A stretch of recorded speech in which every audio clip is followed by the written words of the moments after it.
بسم اللہ الرحمن الرحیم۔ قرآن پاک کی صورت الاعراف کی آیت نمبر 80 اور 81 میں اللہ پاک یوں فرماتا ہے، تم وہ بے حیائی کرتے ہو جو تم سے پہلے دنیا میں کسی نے نہ کی تھی، تو تم مردوں کے پاس شہوت سے جاتے ہو عورتیں چھوڑ کر، بلکہ تم لوگ حد سے گزر گئے۔ ناظرین گرامی، اس آیت میں کچھ خاص لوگوں کا ذکر کیا گیا ہے جنہوں نے لواطت جیسی برائی کو جنم دیا۔ قرآن خود گواہی دے رہا ہے کہ اس سے پہلے یہ بے حیائی والا کام کسی نے نہ کیا تھا۔ کچھ لوگ کہتے ہیں کہ زنا کی سزا تو شریعت میں موجود ہے، لیکن لواطت کی کوئی سزا مقرر نہیں، اس لیے اس میں نرمی دی گئی ہے۔ کیا واقعی شریعت میں لواطت کی کوئی سزا مقرر نہیں ہے؟ لواطت کہتے کس کو ہیں؟ اللہ پاک نے اس برائی کا خاص طور پر قرآن میں کیوں ذکر کیا؟ اس برائی کو ایجاد کرنے والے کون لوگ تھے؟ لواطت کا آغاز کیسے ہوا؟ کس طرح ایک انسانی ذہن میں یہ خیال آیا کہ انہوں نے وہ برائی کر ڈالی جو ان سے پہلے کسی نے سوچی بھی نہ تھی؟ لاکیس کون تھی اور کیسے اس نے ایک پوری قوم کو تباہ و برباد کر دیا؟ ناظرین گرامی، مرد کا مرد سے یا عورت کا عورت سے رضامندی سے یا زبردستی بدفعلی کرنا لواطت کہلاتا ہے۔ اسی کو ہم جنس پرستی بھی کہتے ہیں۔ آئیے سب سے پہلے یہ جانتے ہیں کہ یہ گناہ کیسے پیدا ہوا۔ مدائن صالح کے علاقے سدوم میں کچھ لوگ آباد تھے جہاں پر آج سی سالٹ موجود ہے۔ یہ ایک انتہائی خوشحال اور سرسبز علاقہ تھا جو ہر قسم کے پھل، سبزیوں، میوہ جات اور طرح طرح کے اناج کے لیے مشہور تھا۔ سدوم کا علاقہ اپنی خوبصورتی میں بھی ایک منفرد مقام رکھتا تھا۔ اس کا نہری نظام اور چشموں کا نظام بہت اچھا تھا۔ اس شہر کی خوبصورتی ہر آنے والے کو اپنی طرف مائل کرتی تھی۔ یہی وجہ تھی کہ ارد گرد کے شہروں کے لوگ اس علاقے میں سیر و تفریح کے لیے آتے تھے۔ پہلے تو سدوم کے لوگ مہمان نوازی میں کسی سے کم نہ تھے۔ لوگ یہاں آ کر سیر و تفریح کرتے اور طرح طرح کے کھانے کھا کر جاتے تھے۔ پھر آہستہ آہستہ یہ لوگ خشک دل ہوتے گئے اور لوگوں کو یہاں آنے سے روکنے لگے۔ انہوں نے ہر طرح کی کوشش کرنی شروع کر دی کہ دوسرے شہروں کے لوگوں کو یہاں آنے سے روکا جائے، لیکن ان کی سمجھ میں یہ نہ آتا تھا کہ آخر کون سا ایسا کام کیا جائے دوسرے شہروں اور ملکوں سے لوگ ہمارے علاقے میں آنا بند ہو جائیں اور ہم اپنی زندگی اپنوں میں اچھی طرح گزار سکیں۔ ایک دن ایسا ہوا کہ شیطان ایک بزرگ کی شکل میں ظاہر ہوا اور کہنے لگا کہ میرے پاس ان کو بھگانے کی تدبیر ہے۔ اگر تم میری بات پر عمل کرو گے تو یہ لوگ تمہارے پاس کبھی بھی آنے کا سوچیں گے بھی نہیں۔ سب نے اس شیطان کی بات پر لبیک کہا اور شیطان کی ہر بات کو ماننے پر راضی ہو گئے۔ شیطان نے کہا، اب جو بھی دوسرے شہروں سے آدمی تمہارے پاس مہمان بن کر آئیں گے تو اس کے ساتھ بدفعلی کرنا تو وہ بھاگ جائیں گے۔ شروع میں تو یہ بات سن کر سب حیران ہوئے، پھر اس شرط پر مان گئے کہ ایک دفعہ ایسا کر کے دیکھ لیتے ہیں، ہو سکتا ہے واقعی لوگ ہمارے علاقے کا رخ کرنا چھوڑ دیں۔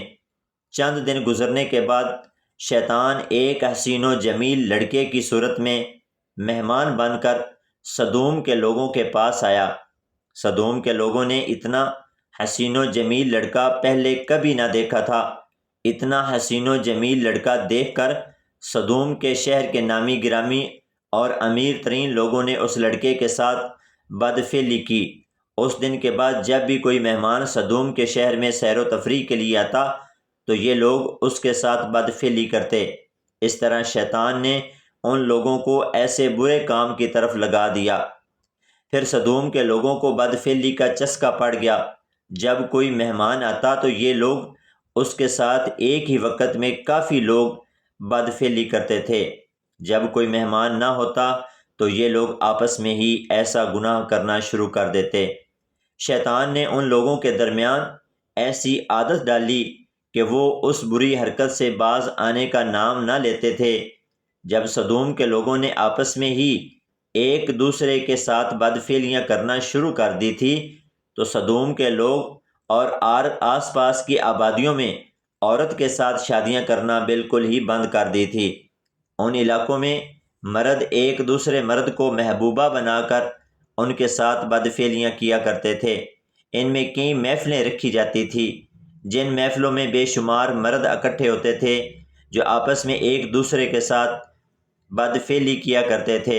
جب مرد دوسرے مرد کے ساتھ ہی بدفعلی کر کے اپنی ہوس مٹا لیا کرتے تھے تو یہاں کی عورتوں کی طرف کوئی بھی مرد اپنی جنسی خواہش پوری کرنے کے لیے نہیں جاتا تھا، تو ان عورتوں کی پریشانیاں دن بدن بڑھنے لگی۔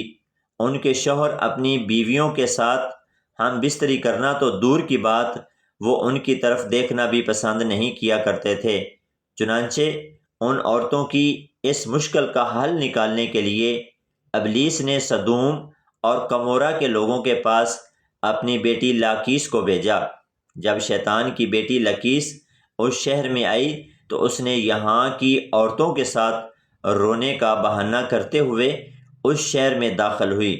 یہ شیطان کی بیٹی لاکیس بہت ہی حسین و جمیل اور بہت ہی امیر بن کر شہر والی عورتوں کے سامنے حاضر ہوئی۔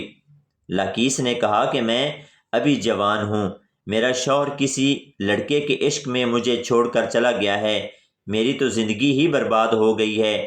سدوم اور کمورہ کی عورتوں نے جب لاکیس کی داستان سنی تو اس کو اپنے شہر میں رہنے کی اجازت دے دی۔ لاکیس شیطان کی بیٹی نے کہا کہ اگر مردوں کو ہمارے سے جنسی خواہشات کو پورا کرنے کی ضرورت نہیں ہے، وہ آپس میں ہی جنسی ملاپ کر لیتے ہیں، تو ہمارے پاس بھی ایسے کئی طریقے ہیں جس کو استعمال میں لاتے ہوئے ہم بھی اپنی جنسی خواہشات کو پورا کر سکتی ہیں۔ لاکیس نے اس شہر کی بہت ہی پیاری اور امیر ترین عورت سے دوستی کی اور پھر اس عورت کو بدفعلی کی طرف مائل کیا، اس کے ساتھ بدفعلی کی۔ اس کے بعد لاکیس شہر کی ان عورتوں کے پاس گئی جن کے خاوند ان کے ساتھ ہم بستری نہیں کرتے تھے، ان عورتوں کو بدفعلی کے طریقے بتائے۔ اس طرح یہ بدفعلی کا کام بہت ہی عام ہونے لگا۔ یہاں کی رہنے والی عورتوں میں یہ بدفعلی بہت ہی تیزی کے ساتھ پھیلنے لگی۔ اس بدفعلی میں سدوم اور کمورہ کی تمام عورتیں اس بدفعلی کی طرف مائل ہوتی گئی۔ جیسے مرد مردوں کے ساتھ بدفعلی کیا کرتے تھے، اسی طرح اس کمورہ کی عورتیں بھی سر عام ایک دوسرے سے بدفعلیاں کرنے لگی۔ جب شوہروں نے دوسری عورتوں کے ساتھ بدفعلی کرتے ہوئے اپنی بیویوں کو دیکھا تو انہوں نے اپنی بیویوں اور بیٹیوں کو کچھ نہیں کہا، کیونکہ وہ بھی دوسرے مردوں کے ساتھ بدفعلی کیا کرتے تھے۔ یہ ایک ایسا گناہ تھا جس نے افزائش نسل کو بڑھنے سے روکنے اور قانون کی خلاف ورزی بھی کی تھی۔ جب اس قوم میں یہ بدفعلی تیزی سے پھیلی تو پھر اللہ پاک اپنے پیارے نبی حضرت لوط علیہ السلام کو سدوم کے لوگوں کی طرف مبعوث فرمایا۔ انہوں نے جب یہ بدفعلی اپنی قوم میں دیکھی تو ان کو منع کرنے کے لیے ہر ممکن کوشش کی، پر یہ لوگ بدفعلی کے اتنے عادی ہو چکے تھے کہ اس عادت کو چھوڑنے کے لیے تیار نہ تھے۔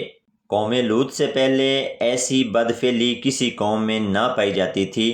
قرآن پاک میں لوط کی قوم کا ذکر 17 بار اس طرح کیا گیا ہے۔ حضرت لوط علیہ السلام نے اپنے لوگوں کو جو تبلیغ کی، قرآن میں اسے اس طرح بیان کیا گیا ہے: تم کیوں نہیں ڈرتے؟ میں تو تمہارا امانت دار پیغمبر ہوں، تو اللہ سے ڈرو اور میرا کہنا مانو، اور میں تم سے اس کام کا بدلہ نہیں مانگتا، میرا بدلہ اللہ رب العالمین کے ذمے ہے۔ کیا تم اہل عالم میں سے لڑکوں پر مائل ہوتے ہو اور تمہارے پروردگار نے جو تمہارے لیے تمہاری بیویاں پیدا کی ہے ان کو چھوڑ دیتے ہو؟ حقیقت یہ ہے کہ تم حد سے نکل جانے والے ہو۔ جب حضرت لوط علیہ السلام اپنی قوم سے مایوس ہو گئے تو آپ نے اللہ تعالیٰ سے دعا کی: اے میرے مولا، اب ان نافرمان لوگوں کے درمیان میری نصرت فرما۔ جب حضرت لوط علیہ السلام نے اللہ تعالیٰ سے یہ دعا مانگی تو حضرت جبرائیل علیہ السلام اپنے 2 ساتھیوں کے ہمراہ اللہ تعالیٰ کے حکم سے پہلے حضرت ابراہیم سے ملے، پھر حضرت لوط علیہ السلام کے علاقے میں سدوم آ گئے۔ حضرت لوط بستی کے کنارے گئے، ان انسانی شکلوں والے فرشتوں سے ملے اور ان کو بستی والوں سے بچا کر اپنے گھر میں لے آئے۔ کچھ روایات میں ہے کہ یہ انسانی شکل کے فرشتے حضرت جبرائیل، حضرت میکائیل اور حضرت اسرافیل تھے۔ یہ فرشتے حسین و جمیل لڑکوں کی شکل میں آئے ہوئے تھے۔ حضرت لوط علیہ السلام کی بیوی بستی والوں کا ساتھ دیتی تھی۔ اس نے یہ بات لوگوں میں پھیلا دی کہ ہمارے گھر میں 3 حسین و جمیل لڑکے تشریف لائے ہیں اور میرے خاوند ان کے بارے کسی کو نہیں بتلا رہے۔ لوگوں کا یہ سننا ہی تھا کہ لوگ جمع ہو کر آپ کے گھر میں آ گئے۔ قرآن میں اللہ تعالیٰ کا فرمان ہے، جب بستی کے لوگ بھاگتے ہوئے فرشتوں کے پاس گئے، یہ لوگ تو پہلے ہی لڑکوں کے ساتھ بدفعلی کرتے تھے۔ جب بستی والے پاس آئے تو حضرت لوط علیہ السلام نے فرمایا، اے بستی والو، یہ میری بیٹیاں ہیں جو کہ تمہارے لیے جائز اور پاک ہیں، تم خدا کا خوف کھاؤ اور مجھے میرے مہمانوں سے دور نہ کرو، آپ لوگوں میں کوئی شائستہ بندہ نہیں ہے۔ حضرت لوط کے یہ الفاظ سن کر بستی کے لوگ بولے، تم جانتے ہو کہ ہم لوگوں کو تمہاری لڑکیوں سے کوئی سروکار نہیں ہے، ہماری اصل خواہش کے بارے میں تم خوب علم رکھتے ہو۔ لوط کی قوم کا یہ بیہودہ جواب سے ہم اندازہ لگا سکتے ہیں کہ وہ لڑکوں کی بدفعلی میں کس حد تک گر چکے تھے۔ جب قوم لوط حضرت لوط علیہ السلام کے گھر کی طرف آئے تو فرشتوں نے حضرت لوط علیہ السلام کو ہمت ہارتے ہوئے دیکھا تو فرمایا، اے اللہ کے پیغمبر، ہم انسان نہیں ہیں، ہم تو اللہ تعالیٰ کے حکم سے بھیجے گئے فرشتے ہیں۔ اسی رات آپ علیہ السلام خود اور اپنے جانساروں کو لے کر اس علاقے سے چلے جاؤ، ہم اللہ تعالیٰ کے حکم سے اس بستی کو تباہ و برباد کر دیں گے۔ روایات میں ہے کہ ہر پتھر پر ایک آدمی کا نام لکھا ہوا تھا، وہ پتھر اسی شخص کو آ کر لگتا تھا جس شخص کا نام اس پر لکھا ہوتا تھا، چاہے وہ شخص جہاں بھی موجود ہوتا تھا۔ اندازہ کیجئے دوستو کہ اللہ پاک نے سدوم کی سرزمین بستی کو بدبودار اور کالی جھیل میں بدل کر رکھ دیا تھا، جس کے پانی سے کبھی بھی کسی کو فائدہ نہیں ہو سکتا۔ اب یہ بستی بحیرہ مردار کے نام سے جانی جاتی ہے۔ اس بستی کے ارد گرد کے علاقے بنجر اور ریتلے پڑے ہوئے ہیں۔ قرآن پاک میں اللہ تعالیٰ نے اس بستی کا ذکر اس طرح کیا ہے کہ ہم نے اس بستی کو رہتی دنیا تک عبرت کا نشان بنا دیا ہے ان کے لیے جو سمجھداری رکھتے ہیں۔ حدیث پاک میں حضرت عبداللہ بن عباس رضی اللہ تعالی عنہ سے روایت ہے کہ رسول اللہ صلی اللہ علیہ وآلہ وسلم نے 3 بار ارشاد فرمایا، اس بندے پر اللہ کی لعنت ہو جو قوم لوط والا عمل کرے۔ ہم جنسی یا لواطت کی سزا کے متعلق علماء کا اختلاف ہے۔ عبد الرحمن الجزیری نے الفقہ علی المذاہب الاربع میں فقہائے احناف کے موقف کا خلاصہ ان الفاظ میں بیان کیا ہے کہ ہم جنس پرستی کی سزا تعزیرات میں حاکم وقت، قانون ساز یا عدالت کو اختیار ہوتا ہے کہ مجرم کو ایسی سزا دے کہ جس سے دوسروں کو عبرت ہو اور کوئی اس جرم کے ارتکاب کی جرت نہ کرے۔ کیس کی نوعیت کے اعتبار سے قاضی مجرم کو عمر قید، جرمانہ، ملک بدری یا سزائے موت بھی دے سکتا ہے۔ خیر، ایسا کبیرہ گناہ جس کے لیے اللہ نے پوری بستی کو پلٹ کر رکھ دیا، سوچئے کہ جہاں یہ گناہ آج کل ہو رہا ہوگا تو کیا ان گھروں پر اللہ کا عذاب نازل نہیں ہوگا؟ اللہ کریم ہمیں اس کبیرہ گناہ سے اپنی پناہ میں رکھے اور تمام شیطانی وسوسوں سے ہماری حفاظت فرمائے، آمین۔ ناظرین، کومنٹ سیکشن میں اللہ تعالیٰ کے 99 ناموں میں سے ایک نام ضرور ٹائپ کریں۔